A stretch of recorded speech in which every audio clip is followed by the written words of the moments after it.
오늘은 요한계시록 3장입니다. 우리가 이제 2장에서 네 교회를 봤죠. 결국 네 교회도 창세기 1장과 같이 기록하는 방식이 요만에 창세기 1장에서도 보면 7개의 문학적 틀을 가지고 왔었죠. 이르시되 있으라 있으라, 좋았더라, 그리고 이름을 져주고, 그리고 어떤 동작이 나오고, 그리고 저녁이 되고 아침이 되니라 해서 이렇게 이제 7개가 있었고, 여기서도 마찬가지죠. 편지한다, 사자에게 이르시되, 그리고 예수의 어떤 모습이 나오죠. 그리고 책망과 네가 잘한 거 이렇게 나오고, 그리고 상에 대해서 나오죠. 이기는 자에게는 내가 뭘 주겠다. 그리고 귀 있는 자는 들을지어다 해서 이렇게 7개의 서로의 틀을 가지고 있다는 걸 우리가 봤고, 그 내용들을 종합해 보니까 결국 창세기와 요한계시록이 예수 그리스도를 이야기하고 있다. 우리 이제 그렇게 보았습니다. 오늘 이제 5번째 교회, 사도교회의 사자에게 편지한다. 그래서 이제 사대교회 사자에게 편지한다. 근데 그 다음에 나오는 문장은 하나님의 7영과 7뼈를 가지신 이가 이르시되, 앞에서는 엘로힘 하나님이 등장을 안 했죠. 데우스가. 근데 이제 여기서는 데우스가 등장을 해요. 근데 그 7영과 7뼈를 가졌다 그래요. 그러니까 하나님의 7영, 7뼈를 가졌다는 얘기는 지금 예수 그리스도가 아버지 하나님과 동일하다. 우리가 이제 형식상 삼위 하나님이 있는데 아버지가 있고 아들이 있고 영이 있는데, 성령이 그 가운데 이제 아버지와 아들이 동일한 표현을 사용하고 있다는 거예요. 그래서 7영을 갖고 7뼈를 가졌다. 그래서 7영과 7뼈는 성령을 가리키는 거고, 결국은 성령으로 인해서 등장하는 교회를 가리키는 이야기다. 그래서 교회와 영은 같이 취급하고 있다는 걸 우리가 알아야 됩니다. 요한계시록에서는. 그래서 7영, 7별 그러면 그냥 이거는 성령의 시대, 교회를 이야기하는구나, 복음의 시대를 이야기하는구나, 이렇게 여러분들이 그냥 인지하시는 게 훨씬 편하실 거예요. 왜냐하면 정보가 없어요. 7영, 7별에 대해서. 앞에서 그냥 7영은 그냥 성령이거든요. 그리고 7별은 뭐 앞에서 봤듯이 뭐예요? 교회죠, 교회. 7별을 교회라고 이야기했단 말이에요. 그러니까 그러면 결국은 영과 교회에 관한 이야기라는 거죠. 그래서 지금 교회에게 편지하는 거거든요. 메신저에게. 천사라고 번역할 수 있는 이 사자가 그러니까 뭐 많은 사람들은 그냥 교회의 담임 목사 정도로 이해했는데 그게 아니죠. 성경에서 계시가 전달되는 이야기, 예언이 전달되는 거, 또 사도들이 말하는 거, 그 상태를 전부 다 천사라 그렇게 이야기하거든요. 통틀어서. 그러니까 그렇게 여러분들이 이해를 하시게 되면은 7영, 7별은 결국 성령의 시대를 가리키고 있고, 결국 여기서 데오스가 언급됐다는 이야기는 결국 데오스의 7영과 7별을 가지신 이가 그랬는데, 그러면은 결국 예수 그리스도가 예수에서 그리스도로 넘어온 위치에 있다는 걸 알게 되고, 그래서 동일시되고 있는, 그래서 결국 아버지와 아들, 데오스와 아들의 관계가 하나로 설명되는 그런 단어를 표현하고 있다는 걸 알 수 있고, 그런 이미지죠. 그래서 7교회 그리고 7영이 활동을 하고 있는 걸 알 수 있습니다. 그래서 7교회에 대한 이야기는 이제 4장부터 나오지 않지만 7영은 계속 나옵니다. 그 일곱 영이 결국 또 뭘로 나와요? 일곱 인, 일곱 나팔, 일곱 대접으로 나올 수 있는 거죠. 그러니까 우리가 이제 일곱 영이라는 것을 좀 더 요한계시로 어떻게 확대되어졌는지 그건 좀 우리가 관심을 가지고 있으면 좋을 것 같아요.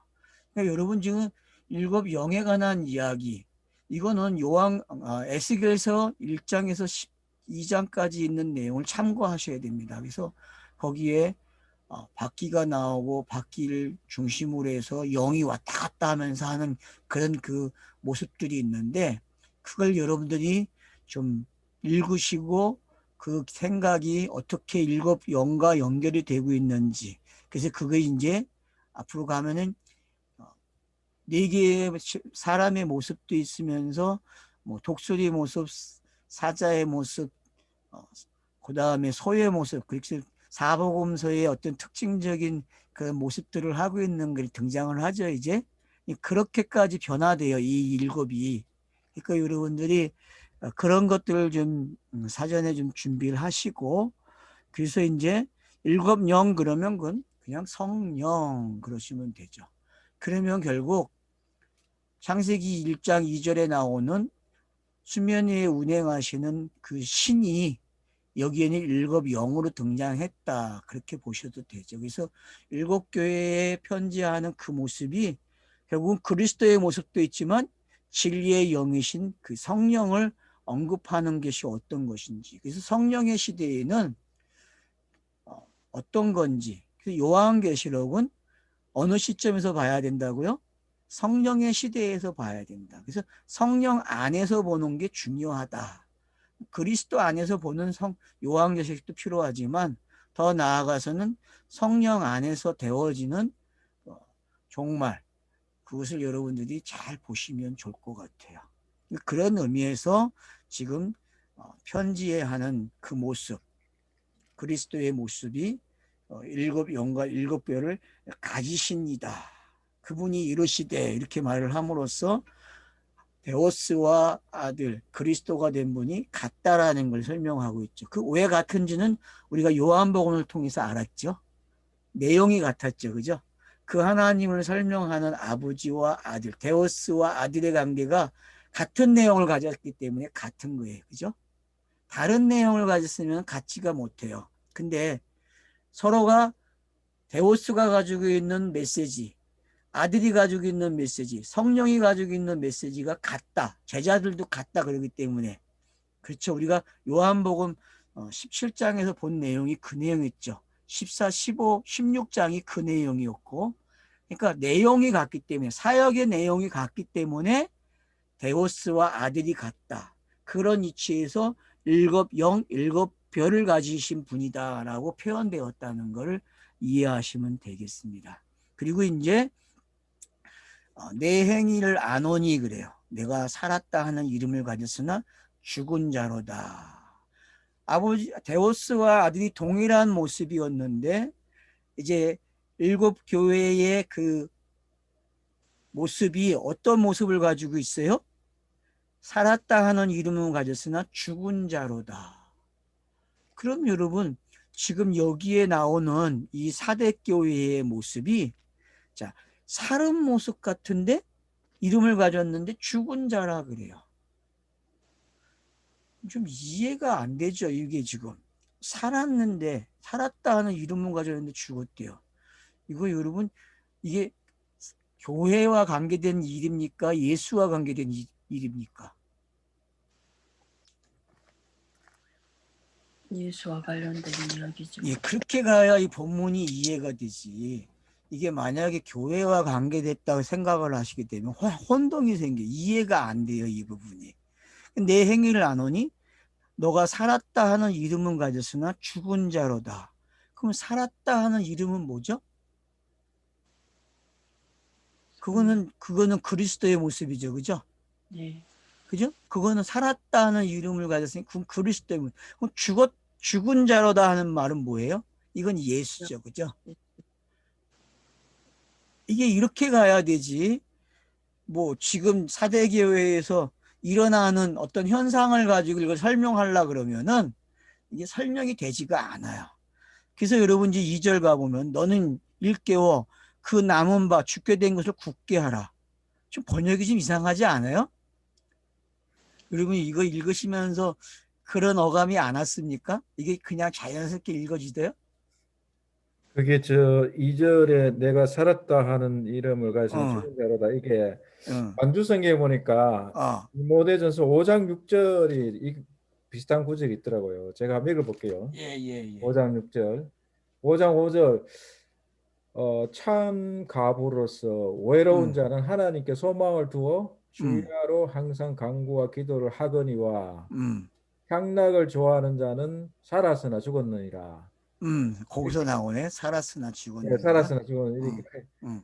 여기 이제 그냥 문자적으로 하면은 뭐 과부가 그 참가부가 이렇게 하는 건데 사실 과부는 여기 이제 그 노마스에 보면은 율법에서 그 남편이 졸업한 죽은 자죠.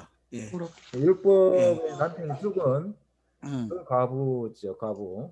음, 과부인데 그 과부는 이제 하나님께 소망을 준다고 그렇게 음, 하고 음. 그와 반대로 향락을 좋아하는 자 이거는 결국 이제 율법의 남편이 죽지 않는 사람을 이제 표현하는 그렇죠. 예, 예, 표현으로서 예, 그 예, 사람은 살았으나 죽었다. 예, 예, 그 예, 표현이 이제 여기 예, 계시록에 네가 살았다 하는 이름을 가졌으나 죽은 자로다. 예. 그렇게 이제 좀 연관성. 디모데 후서? 디모데전서 전서? 5장? 5장 5절 6절 5절로 6절. 네, 딱 해석을 해주네.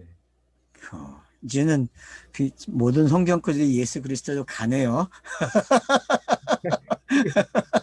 또 문자적으로 보면 뭐 야, 과부 이렇게 예, 했는데 예. 워낙 그러니까 과부에 대한 얘기가 많이 있었으니까 내가 그 메모를 해놨어요. 감사합니다. 그러니까 여러분들이 그러니까 그 일곱 표를 가지신 이의 모습이 어떤 모습으로 교회에 설명이 되고 있는가를 알 수 있죠. 그죠? 결국 어떤 교회를 책망하는 게 아니라 지금 복음이 어떻게 가지신 분이 되는지, 일곱 영과 일곱 표를 가지고 계시는 분이 어떤 분인지, 그분이 어떤 흔적이 있었는지 그렇게 읽어져야 한다는 거죠. 이게 그 다음 나오는 내용이. 근데 뉘앙스는 어때? 그런 내용이 하나도 없잖아요. 지금 번역상 보면은. 네. 그러니까 여러분들이 이제는 어떻게 가야 될 줄 알아야 하냐면은 뉘앙스를 뒤집어야 돼. 그냥 문자로 읽는 뉘앙스로 가게 되면 전혀 해석이 안 돼요. 왜냐하면 헬라어가 지금 번역하는 이 번역의 변수가 많다는 걸 알고 계셔야 돼요. 헬라어도. 그렇기 때문에 이게 쉽지가 않아요. 그러니까 번역이. 그러니까 우리 할아버지들이 지금 문장을 만들기 위해서 얼마나 애를 썼는지 알 수 있죠. 그죠? 그냥 나타나요, 이게. 그래서 2절 보면 너는 일깨워 그 남은 바 죽게 된 것을 굳게 하라. 이게 말이 됩니까? 죽게 된 것을 굳게 하래. 맞잖아요. 이게 말이 안 맞아요. 여러분이 조금만 따지면 말이 안 맞는 말인데 어떻게 속고 그냥 읽었다니까?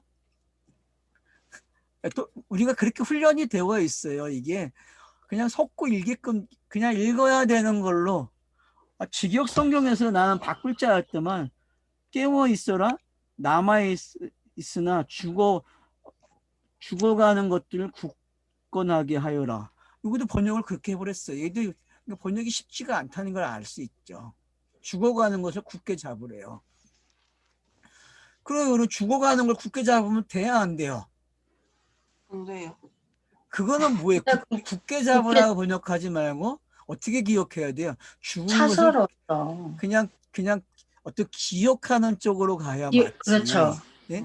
이게 번역이 그러니까 이 사람들이 뭔가를 놓친 게 많다는 거예요. 지금 번역하는 영어에서는 어떻게 번역했는지 모르겠는데 분명히 영어 뉘앙스도 이렇고 이게 네, 맞다고 영어로 똑같이 생각하면 해놨어요. 예, 그러니까 이게 쉬운 문장이 아니라는 거죠 지금. 그러니까 여러분들이 그냥 너는 일깨워 그 남은 바 죽게 된 것을 굳게 하라. 내 하나님 앞에 내 행위에 온전한 것을 찾지 못하였으니.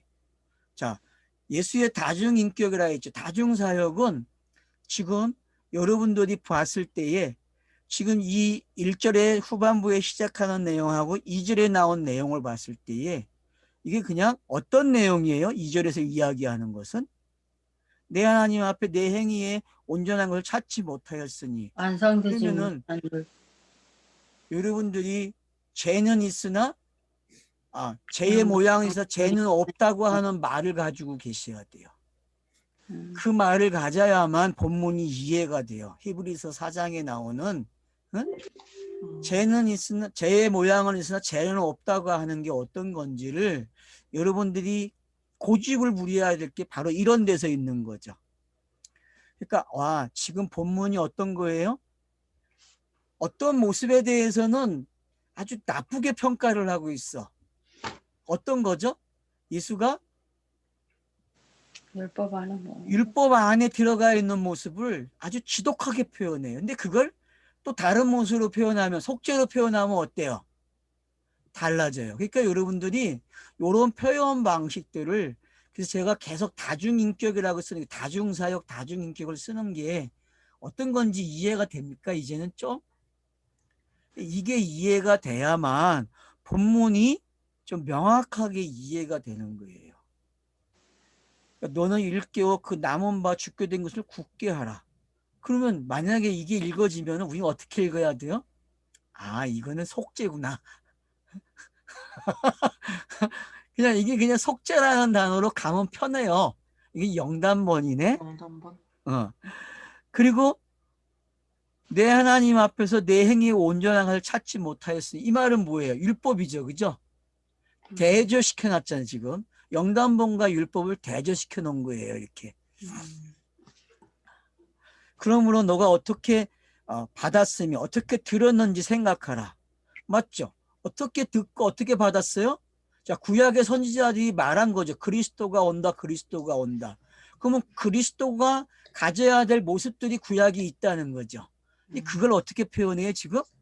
어떻게 받았으며 어떻게 들었는지 생각하고 지켜 회개하라 그래요.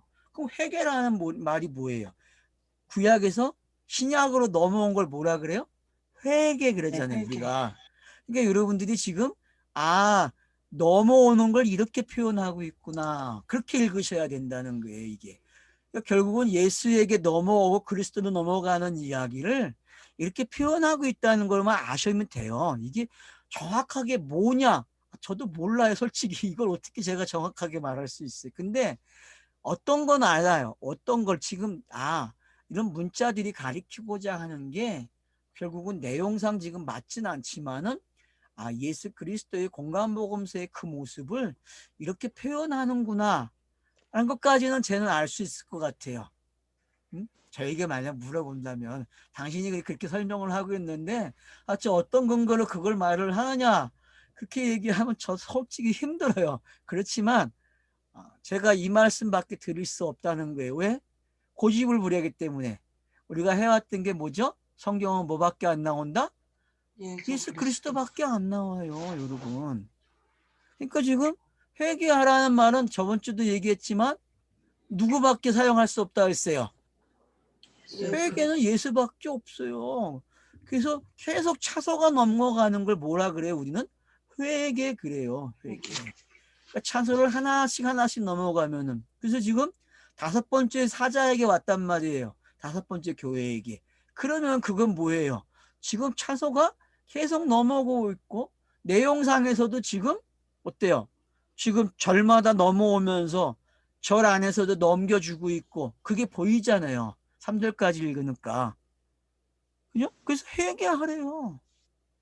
네가 어떻게 받았고 어떻게 들었는지. 그러면 받고 듣는 게 구약에서 들려주고 그러면 받는 게 있죠. 그죠? 맞잖아요, 여러분. 받는 게 뭐예요? 예수가 들려주면 그리스도가 어떻게 해야 돼? 받아야 돼? 안 받아야 돼요? 받아야죠. 어떻게 받아요? 영단번으로 받아야죠. 영단번으로. 그거밖에 없어요, 여러분. 이게 만약에 우리가 뭐 듣고 회개하고 그런, 물론 그러갈 수 있어요. 뭘로 당할 수 있어요? 이게 지금 객관적인 게 주관적으로 오는 이야기를 이렇게도 표현할 수 있겠구나 까진 갈 수 있어요. 제가 그랬죠. 직사포는 가지 말라고. 항상 주관이라는 말을 사용해서 나에게 적용하라고. 이제 우리 익숙하죠? 적용 그러면은 객관적 예수 그리스도가 주관적으로 내게 적용돼서 다시 재생되는 누가? 예수가 그리스도가 되는 내용이 재생된다. 이렇게 읽어야겠잖아요. 서신서 읽을 때에는. 이거는 익숙하잖아요. 그죠? 네. 익숙하죠? 그러면 먼저는 누굴 봐야 돼요? 객관적 예수를 봐야죠. 요한계시록에서도. 그리고 주관적인 것을 볼 때에는 그 예수가 지금 내게 이렇게 적용이 돼서 내게도 이런 일이 일어나는구나. 이렇게 말을 하면은 그나마 과거에 뭐 교회가 행위론이나 성화론 같은 거를 좀 완화시켜서 설명할 수 있는 방법이 되는 거죠. 그래서 여러분들이 성화에 대한 거나 행위에 대한 것을 좀 설득시킬 수 있어야 돼. 이제는 그게 아니야 막 이렇게 얘기하는 게 아니라 그 부분에 대해서 이제는 여러분들이 어떻게 해야 돼요? 좀 설득시킬 수 있는 그런 여유로운 힘 있는 사람들이 돼야 한다고요. 알겠죠? 그런 얘기 들으면, 그런 설교를 들으면 막 흥분하잖아요. 저거 아닌데 저거 아닌데 하면서. 누군가 대화하다 보면 어때요? 야, 그거 아니야 하고 막 그러는데 이제 그렇게 말하지 마시고 좀 부드러운 사람들이 돼야 한다는 거죠. 설득시킬 수 있는 사람들이 돼야 되는 거죠.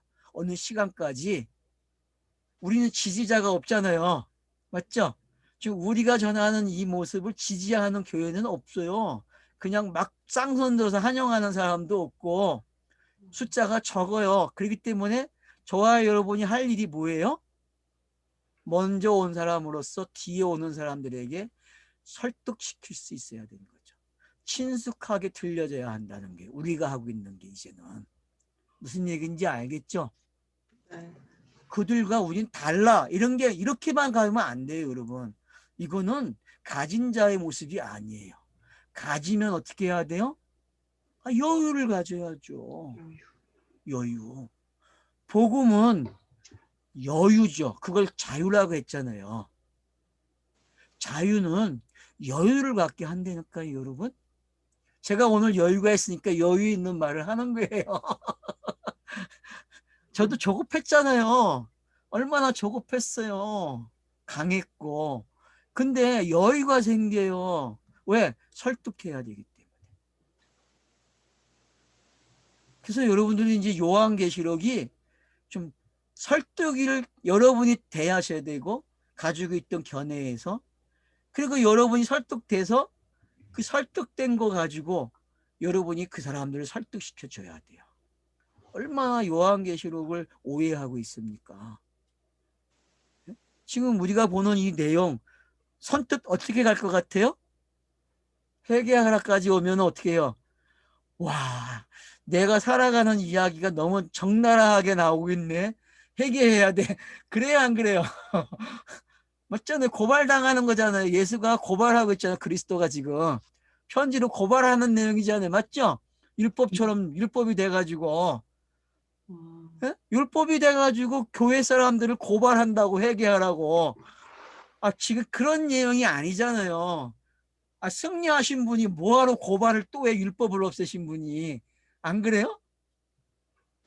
그러니까 여러분들이 제가 왜 그리스도 안에서 요한계시록을 보라 그러냐면 자유로운 입장에서 보라는 거예요. 그러면 회개라는 게 이건 내가 한 회개가 아니구나. 예수가 그리스도 된 이야기를 이렇게 하고 있네? 이렇게 먼저 와야 된다는 거예요. 이게 여유죠. 듣는 여유 생기죠, 이제는. 그죠?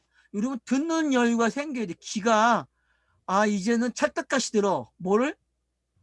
야, 그 여유가 생겨가지고, 그래, 이건 예수 그리스도가 한 회개지. 이렇게 가는 거죠. 안 그래요? 자기가 지금 복음을 리바이벌 해준다니까. 본인이 승리자가. 알겠죠? 그 요한에게 이 얘기를 해주니까 요한이 신이 나요? 안 나요? 신이 나죠. 그래서 여러분 이제 인을 띨 자가 없으니까 요한이 막 울잖아요. 그 모습이 뭐예요, 여러분? 아직 회개가 안 일어나는 모습이잖아요. 근데 옆에 있던 사람들이 뭐라 그래요? 야, 걱정하지 마. 이기신 분이 계셔. 그분이 예수 그리스도야 라고 가르쳐준단 말이에요. 그거 장면하고 똑같은 게 지금 여러분 이게 4, 5장 가면 해결이 돼, 이게. 알겠죠? 그러니까 여러분들이 기가 이제는 어떻게 해야 돼? 아, 듣는 것도 여유가 생겨가지고 흥분을 안 해. 아, 맞아. 이게 지금 이런 내용이지. 그래서 회개라는 단어가 익숙해져요, 이제는. 교회 가서 맨날 회개하고 자기 전에 맨날 회개하잖아요. 이제 그런 습관이 없어진다니까? 그런 습관이. 그 얼마나 힘들었어요. 여러분, 솔직히 교회 가가지고 가자마자 예배 시작하면 회개합시다 하면서 회개하잖아요. 아, 그거 네. 얼마나 힘들어요, 솔직히. 아, 맨날 사죄 받았다고 하면서 또 그걸 또 하고 있어. 안 그래? 그 모순이잖아요, 여러분. 조금만 생각하면 이건 아닌데라는 말이 나와야 되는데, 아니되는 말을 할 수 있어요, 없어요? 없어요. 못하죠. 그거 얘기했다간 큰일 나, 교회에서는.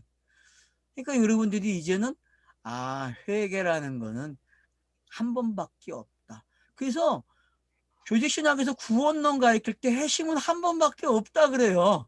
아, 웃기지도 않아요, 여러분. 조직신학에서는 분명히 한 번이야, 회심이.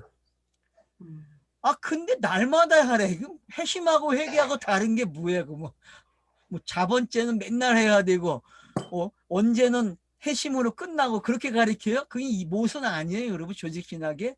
이젠 생각해야죠. 자기가 어떻게 세뇌됐는지. 네? 분명히 조직신학에서 구원의 서정에서 회심을 가리키는데 회심에서 뭐래? 단회적이라고 가리키거든요. 여러분 조직신학 책 펴놓고 한번 보세요. 그 부분을. 제가 거짓말 하나. 분명히 회심은 한 번으로 끝나요. 중생과 같아요. 맞죠? 회심 그럼 중생이나 다 한 번인데 아, 맨날 회개를 해. 이게 맞아요, 안 맞아요? 조직신학하고 자기들이 가리킨 거하고 안 맞아요. 안 맞아. 이제는 아셔야지. 왜 안 맞는지. 아, 서신서에 계속 회개하라는 말이 나오니까 헷갈리는 거야. 교회들이 이걸 감당을 못해요. 이 부분을. 근데 이제 우리는 그걸 풀 수 있는 단어를 배웠다니까? 맞잖아요, 여러분. 우린 단어를 배웠어요. 근데 이미 그들이 사용한 단어야. 주관적, 객관적. 이미, 아직. 맞아요. 이미 교회가 사용하는 용어라니까요. 저는 그걸 조금만 내용이 의미를 바꿔서 사용하고 있는 거예요. 여러분들에게. 왜? 버릴 필요가 없기 때문에. 좋은 단어이기 때문에. 버려봐야 새로운 단어 찾아봐야 비슷한 언어 가져올 거예요. 제가 봤을 때는. 찾을 수가 없어요. 그래서 새로운 거. 그래서 해아래 새 것이 없어요. 무슨 얘기 알겠죠? 단어가 새로운 것 같지만 새롭지 않아요. 그래서 여러분들이 뭐 새로운 말을 배우고 새로운 말 한다고 생각하지만 그냥 말장난하는 땅에서는요 새알에 새 것이 없어. 암만 새롭게 가르치는 것 같아도요. 자, 그래서 보세요. 만일 일깨지 아니하면 내가 도둑같이 이르느니. 여러분, 회개하지 않으면 도둑같이 온대요. 이거 지금 마태복음 24장 소종말론에서 온 내용이잖아요. 그죠? 예. 소종말론에 있는 내용이에요, 이 단어는. 그러면은, 도둑이 언제 옵니까? 밤에. 밤에 오죠. 그리고 자, 알게 와요, 모르게 와요? 모르게 와요. 모르게. 그러면 그리스도가 예수의 모습으로 온 게 뭐예요? 도둑이지, 모르게 왔으니까. 밤의 시대에. 안 그래요, 여러분? 그리스도가 그리스도로 오면 도둑이 아니야. 뭘로 와야 도둑이에요? 예수. 예수로 오니까 도둑이지. 그게 신비야, 여러분. 알았어요? 왜 달래 그리스도가 그리스도로 오면 신비가 아닌데 그리스도가 예수로 왔기 때문에 신비라니까? 그래서 도둑같이 온 거야. 알았어요? 이제 이해가 됩니까? 그러니까 그리스도가 예수로 온 걸 이렇게 표현하네? 그러니까 알아먹어요, 못 알아먹어요, 사람들이? 못 알아먹어. 성령이 와서 그 예수가 왜 그렇게 해야 되는지를 설명해 줘야 돼요. 그죠?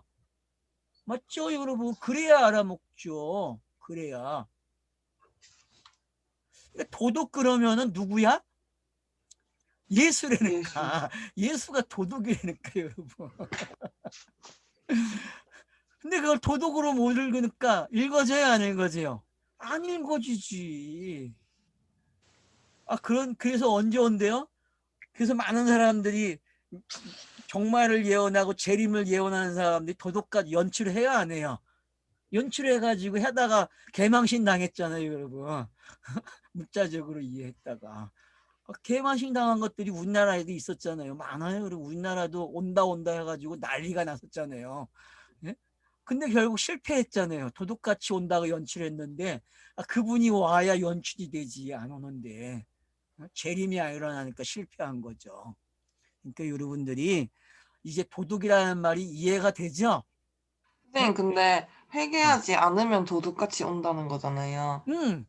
그러면은 회개는 영단번이니까 어. 영단번 후에는 도둑이 아닌 거예요. 없지. 도둑이 다 어떻게 없는 있어? 거죠. 그러니까 이게 다 그러니까 번역을 믿지 말고 지금 네. 여기에 뉘앙스대로 가란 말이에요. 여기 뉘앙스대로. 왜냐하면 문자가 우리 속이고 있어, 번역이. 이건 지금 이건 그냥 이런 내용으로 지금 가고 있구나. 그렇게 이해를 하란 말이에요. 그래서 도둑같이 어느 때에 내게 이를지 내가 알지 못하니라. 그러면 결국 무슨 이야기예요? 내 행위가 안온이 살았다는 이름을 가지고 죽은 자로다. 이런 표현들이 이제 해결됐어요? 안 됐어요? 이게 여기 오니까 이게 도둑으로 이야기가 되네. 결국은 하나의 이야기죠. 지금 이야기된 게. 네. 스토리가 하나예요, 여러분. 근데 이걸 다 공간복음서에서 연출했다니까. 네. 그래서 제가 여러분들에게 공간복음서를 어떻게 읽으라고요? 다중으로 네. 읽으라는 거예요. 다중. 우리는 계속 하나로만 읽었다니까. 하나로만. 그리고 좋은 예수만 찾았다니까. 착한 예수. 인격이 좋은 예수. 누가 찾았어요? 에? 인도의 누구? 간디. 간디는 그 예수만 봤다니까. 그 멋있는 예수. 그것만 보니까 속지. 그것만 보니까. 예수 안에는 다중이 들어있단 말이에요. 다중. 알았어요? 다중. 그래야 이해가 되지. 그러지 않으면 절대 이해를 못해요. 못 깨달아요, 여러분. 그래서 다 필이 왔어. 학자들도 그렇고 모든 사람들이, 땅의 사람들은 성자를 만드대. 누구를? 예수를. 그러니까 이 말이 이해가 돼야 못 돼요? 못하죠, 여러분. 어디 예수가 4대 성인에 들어가요? 예수는 4대 성인에 못 들어가요. 알았어요? 그러면 또 팔팔 뛸 거야, 사람들이. 왜 못 들어가냐고. 성인이 되면 안 되니까. 땅이 말하는 성인이 되면 됩니까? 안 되죠. 예수는 죽어야 되는데 율법으로 저주받아서. 저주받아 죽는 사람이 어떻게 성인이 됩니까? 우리 열심히 해왔잖아요. 4대 성인이라고. 그건 심지어 인문학 학자들도 가르치고 세상이 가르쳐요. 그거를. 4대 성인 중에 하나라고 예수는. 좋았죠, 여러분. 그 말 들을 때. 근데 보수교회는 뭐라 했어요? 어떻게 예수가 동일시되냐. 공자하고 석가하고. 그랬잖아요. 싸움을 하잖아요. 그래서 네. 예수밖에 없다. 니 그렇게 가르쳤잖아요. 얼마나 말장난들을 많이 했어요. 여러분 그런 거 말려들지 마세요. 이제는 그런 게 없어요. 알았어요? 네? 여러분들이 빨리 고쳐줘야 돼. 그런 부분들이. 그래서 딱 보니까 이런 내 행위가 죽은 게 뭔고 산 게 뭔지. 그래서 왜 이렇게 해결하는 단어가 나오고 도둑이 나왔는지. 이 공간복음서 이렇게 묘사하네. 기가 막히죠. 요한계시록이 얼마나 기가 막힌 문장을 사용하고 기가 막힌 이 단어들을 가져와가지고 공간복음서를 한 번에 엮어버렸다니까요. 얼마나 멋있어요. 감동이 됩니까? 이걸 보았는데.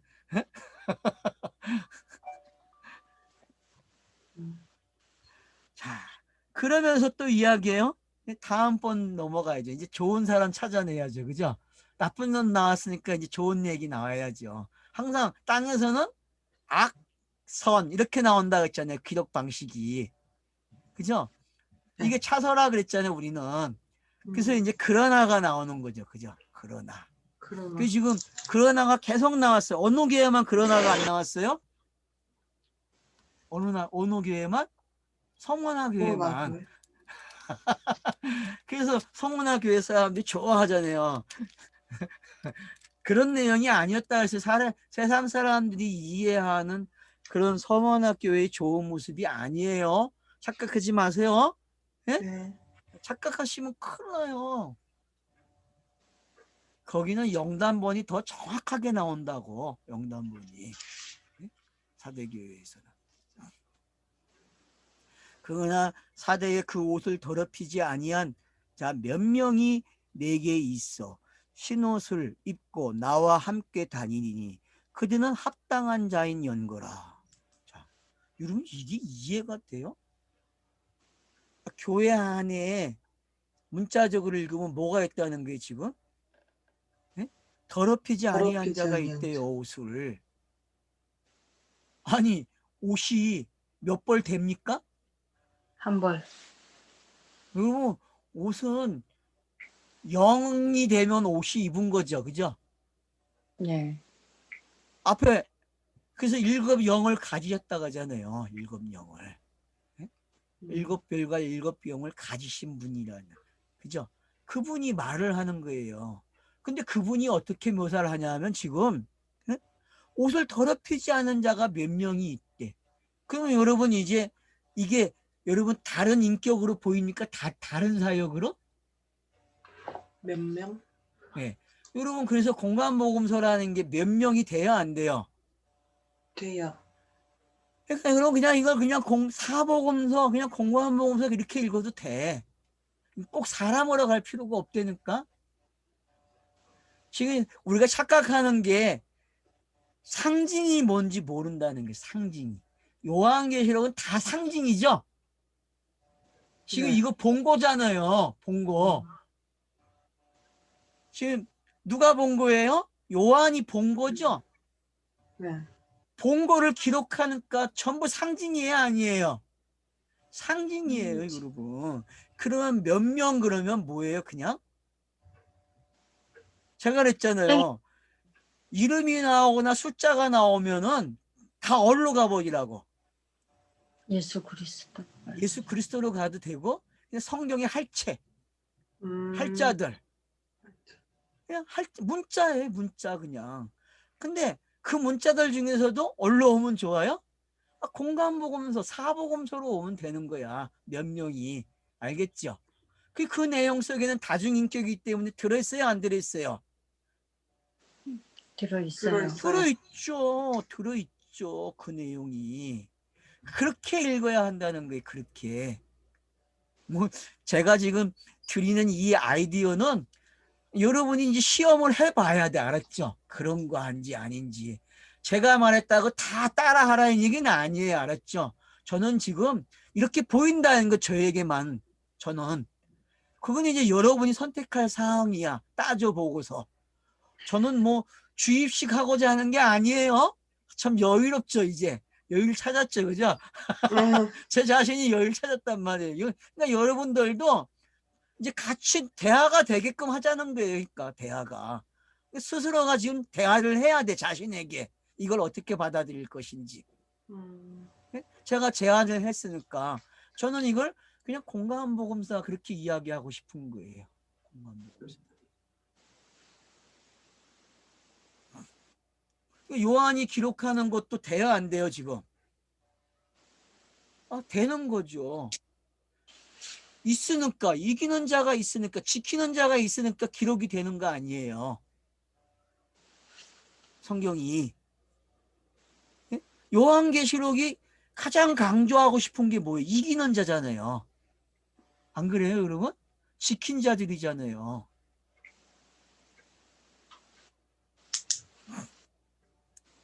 그래서 몇 명이 더럽지 아니한 몇 명이 내게 있어 흰옷을 입고 나와 함께 다니리니 그들은 합당한 자인 연고라. 그래서 4장 5장 넘어가니까 누가 나와요?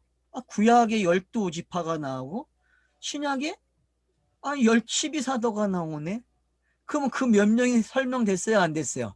설명되잖아요. 뒤로 가면은 이 몇 명이. 예? 여러분 이 몇 명이 그러면은 뭐 사대교회 다르고 에베소 교회 다릅니까? 예? 달라요, 여러분? 서문화 교회 다르고? 그러면 앞에서 언급된 교회들 중에 서문한 교회만 몇 명이 남은 교회입니까? 그런 것도 아니잖아요. 우리가 이렇게 따져보니까. 그러니까 여러분들이 이게 따져보라고 그러면 결국은 이거 예수 그리스도의 내용인데 이거 공관복음서 사복음서 이야기하겠구나. 거기서도 다중인격으로 볼 수 있는 한쪽 면. 그죠? 다중인격에는 인격이 몇 개가 있으니까 그 중에서 하나의 인격 중에 요 내용이 있는 거 아니에요. 예? 맞잖아요, 여러분. 그러니까 요즘 드라마가 참 보기 좋게 해놓은 거예요. 저는 그런 도움을 많이 받아서 지금 이야기하는 거고. 그러니까 현대적 해석을 이렇게 할 수 있다는 거예요. 알았죠? 저는 그러니까 뭐 받아들여도 그만 안 받아들여도 그만이에요. 왜?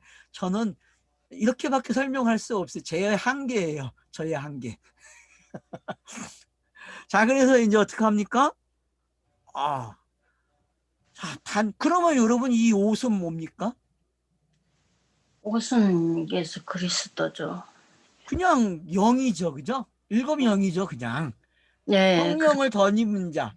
성령이 함께하는 자를 뭐라 그래요? 옷을 가졌다 그렇게 보는 거죠. 다른 옷은 있을 수 없잖아요, 여러분.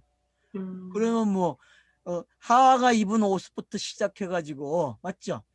네. 그죠? 그럼 하와가 입은 옷은 어떤 거예요?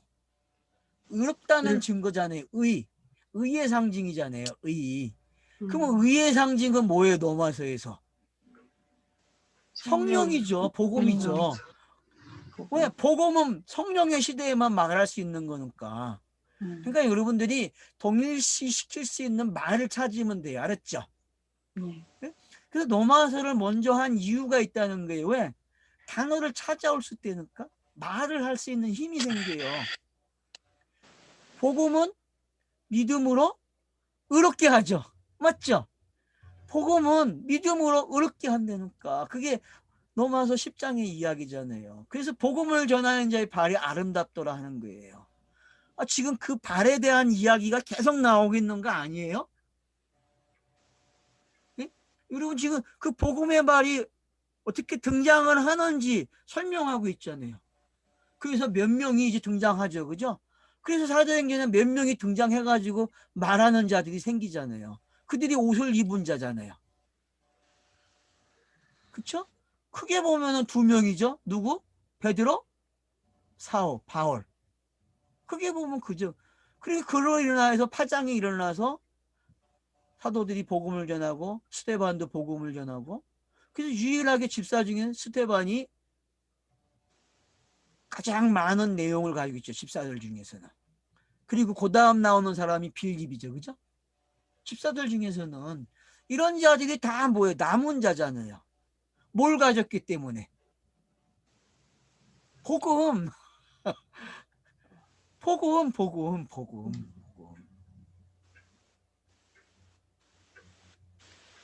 그래서 그들은 합당한 자인 연고라. 그러니까 합당하다는 게 뭔지 알겠죠? 동일시된 거잖아요. 일곱 영과 일곱 뼈를 가진 자가 동일시되면은 되려면 뭐가 있어야 된다? 옷을 입어야 돼. 그럼 어떤 옷? 성령. 알겠죠? 성령이에요, 여러분. 그래서 이기는 자는 이와 같이 흰 옷을 입을 것이요. 내가 그 이름을 생명책에서 결코 지우지 아니하고. 그러면은 생명책이라는 곳에는 이미 이름이 있어요, 없어요? 있죠. 누가 기록했어요? 생명책을 누가 기록했어요? 이 생명책 어느 때부터 있었어요? 하늘에서부터 있었잖아요. 그 아버지 그 뜻이 이루어진 곳. 그죠? 거기 있잖아요. 그 생명책에서 이름을 지운대요, 안 지운대요? 안 지우죠. 왜? 지울 수가 있어요, 없어요? 영단번이 일어났는데 생명책에 이름을 지우면 안 되죠, 여러분. 영단번이 안 일어났으면 생명책에 이름이 지워지죠. 누구 이야기예요? 결국은 생명책 그 이름 누구? 예수밖에 없어요, 여러분. 예수밖에. 그러니까 여기에 나오는 생명책 그 이름 다 누구 거예요? 다 예수 거야, 예수. 예수가 그리스도 된 걸 뭐라 그래요? 그 내용을 담은 게 생명책이에요, 여러분. 그 이름이고. 만약에 우리가 생명책에 기록됐다?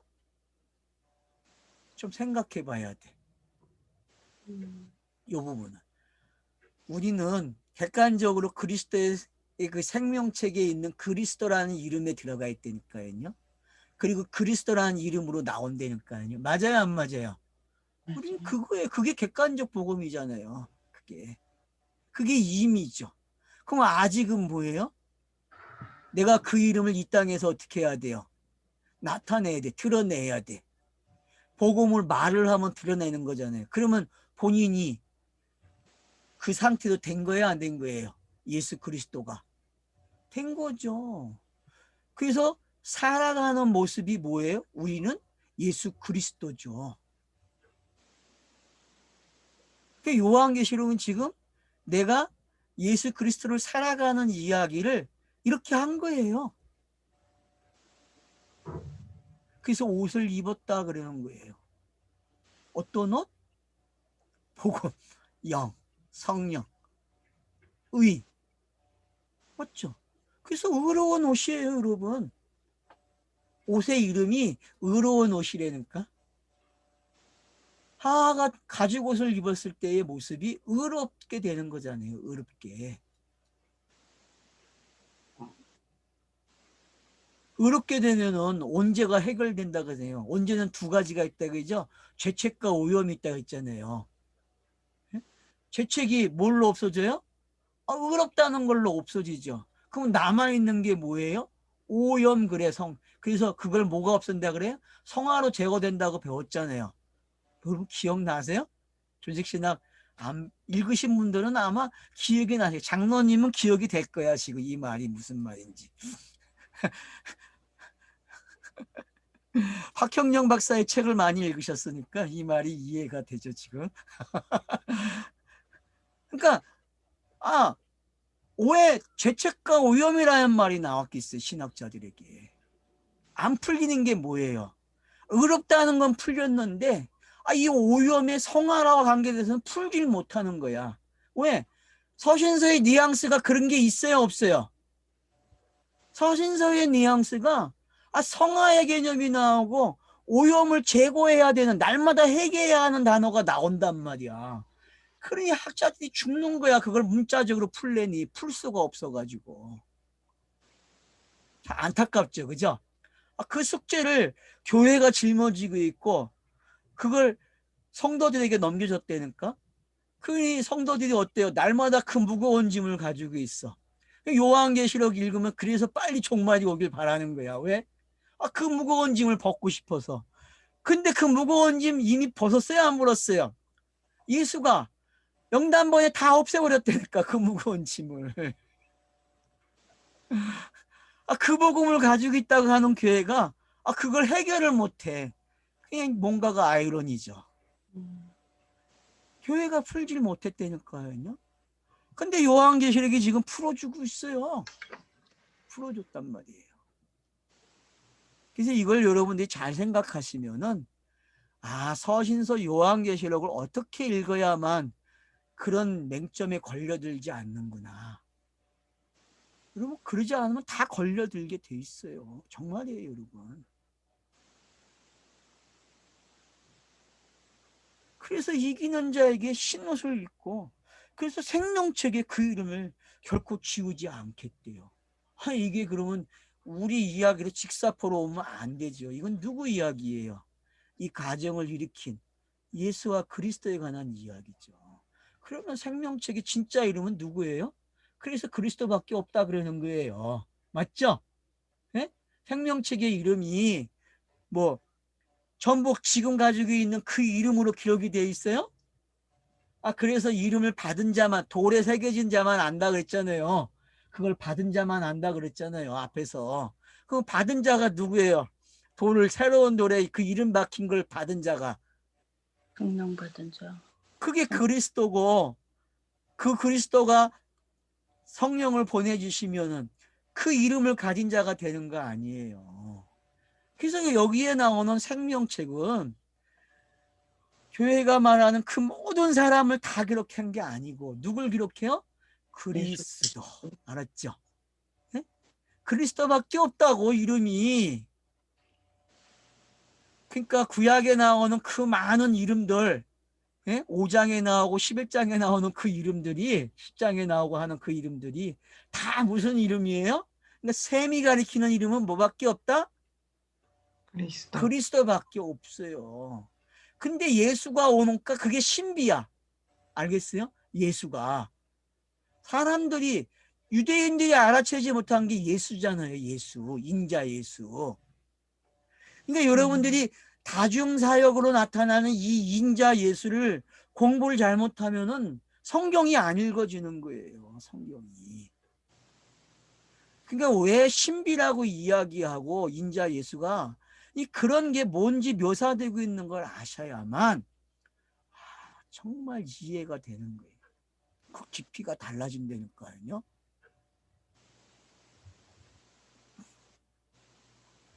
그래서 선생님 앞에서 시인해 주겠대. 내가 아버지 앞과.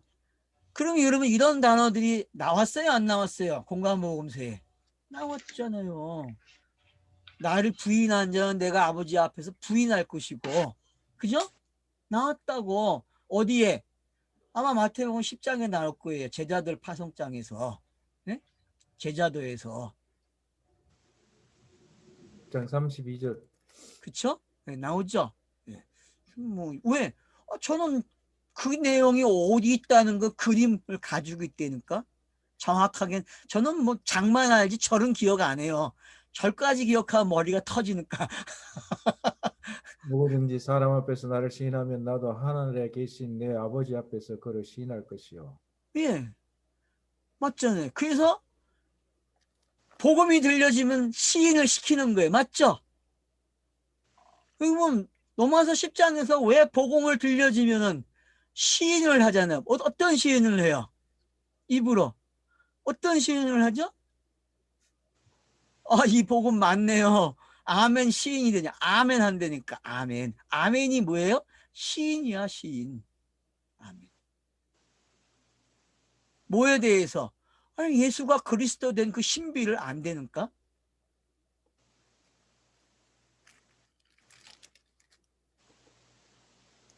그래서 그럼 공간복음서 이 단어가 해결된 거죠. 그래서 귀 있는 자는 성령이 교회되게 하신 말씀을 들을지어다 그래요.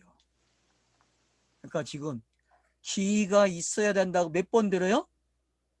5번째 듣고 있어요, 여러분. 그러면 귀에 딱지가 지금 몇 번 얹었어요? 5개. 5개가 얹었어. 그 요한계시록 3장이 끝나면 7개가 얹어지면 어떻게 돼요? 완성. 들리겠지. 그러면 4장부터는 어떻게 하겠어요? 이제 들리겠지. 4장이 들리면은 2장, 3장이 들리는 거죠. 맞아요, 안 그래요? 들리는데 맞대니까요, 여러분. 요한계시록이 그렇게 기록을 하고 있다니까. 그러니까 여기서는 힘들어야 돼. 알았어요? 솔직히 여러분 너무 쉽게 들리면 안 돼. 제가 막 넋을 떨었잖아요. 여유가 있다 그랬잖아요. 이 넋을해도 가짜예요. 어떻게 보면은. 진짜 넋은 어디서 떨어야 돼요? 4장 가서 떨어야 된다니까. 왜? 거기다가 맞춰놨기 때문에 저자가. 알겠어요?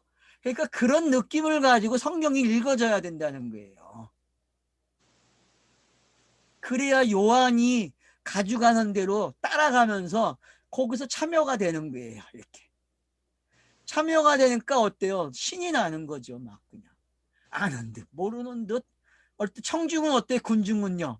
앞에 있는 사람이 낭독을 하고 막 액션을 취하면 따라와요? 안 따라와요? 따라가요. 따라와야죠. 그게 청중이지. 청중이 꼿꼿이 써가지고 말해. 난 너한테 안 넘어갈 거야. 이러면 거기 오지 말아야지. 네? 요한계시록을 읽는 사람들은 누구를 따라가야 돼요? 요한을 따라가야지. 요한이 하라는 대로 해야죠. 요한이 하라는 대로. 그래서 귀 있는 자는 성령이 교회들에게 하시는 말씀을 들으래요. 그러면 일곱 영이 이제 뭔지 알았잖아요. 일곱 별이 뭔지. 그리고 그걸 설명하기 위해서 나열을 했어요.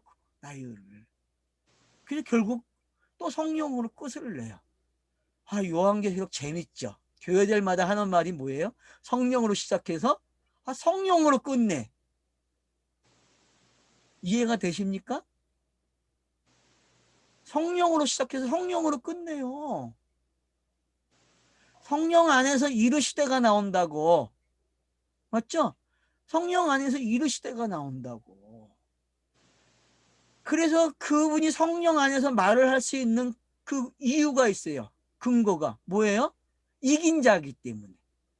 그럼 이긴 자를 설명하기 위해서는 어떤 일이 나야 돼요? 공감복음서에 있는 내용을 그래서 가져오는 거예요. 영단본의 내용을. 이렇게 기록이 되어 있다니까 요한계시록이요. 그러고서는 충성된 자를 또 언급해. 그러면 여러분 악의 모습이 뭐고 선의 모습이 잘 등장하고 있죠. 예수의 모습은 뭐예요? 악의 모습이에요. 근데 선으로 넘어오면은 충성된 자로 넘어오는 거예요. 이기는 자의 모습. 그래서 그가 옷을 입고 생명책에서 치움을 안 받는 거예요. 왜? 그게 아버지 뜻이 이루어진 내용이기 때문에. 그러면 이제 여러분 사대교회 정리가 된 거죠? 뭘로 시작해서 뭘로 마쳤다고요? 성령으로 시작해서 성령으로 끝나요, 여러분. 그러면은 창세기의 다섯째 날이 물고기들이 뭐가 되는 내용이었어요? 새가 되는 내용이었잖아요, 새가. 그 말하고 연결이 돼야 안 돼요? 되죠. 어떻게 새가 됩니까? 성령이 오시면 새가 되는 거 아니에요. 그래서 성령을 공간복음에서 뭐라 표현해서 비둘기로 표현하잖아요. 비둘기. 네? 맞아요? 틀려요? 성령이 비둘기잖아요. 노아의 방주에 비둘기를 내놓는 게 뭐겠어요? 네? 까마귀 내놨다가 안 되니까 비둘기 내놓는다고. 네? 비둘기가 뭐야? 어떤 세상이에요 도대체? 복음의 시대란 말이에요. 복음의 시대. 새 비둘기가 왔다 갔다 하니까 복음의 시대가 열려요, 안 열려요? 노아에서도 열리는 거예요. 그래서 마른 땅이 확실하게 등장하는 거예요. 그래서 성령이 어떻게 해요? 포도 열매까지 가잖아요. 그래서 노아가 포도 열매를 먹잖아요. 안 그래요? 맞아요. 지금 여러분이 그렇게 창세기를 엮을 수 있으면 되는 거야. 사대교회를 읽고서 한 번쯤 창세기가 이렇게 엮어져야지. 저만 그러겠어요. 그러면 여러분이 한번 신명기 가지고 이 말을 할 수 있다니까. 여호수아를 가지고도 이 말을 할 수 있고. 알겠어요?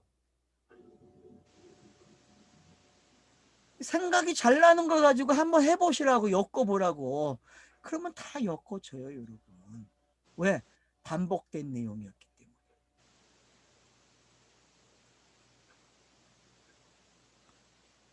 쉬었다 하죠. 꼭 한 교회밖에 못해. 처음은 길어요, 그죠? 네, 쉬었다 하죠.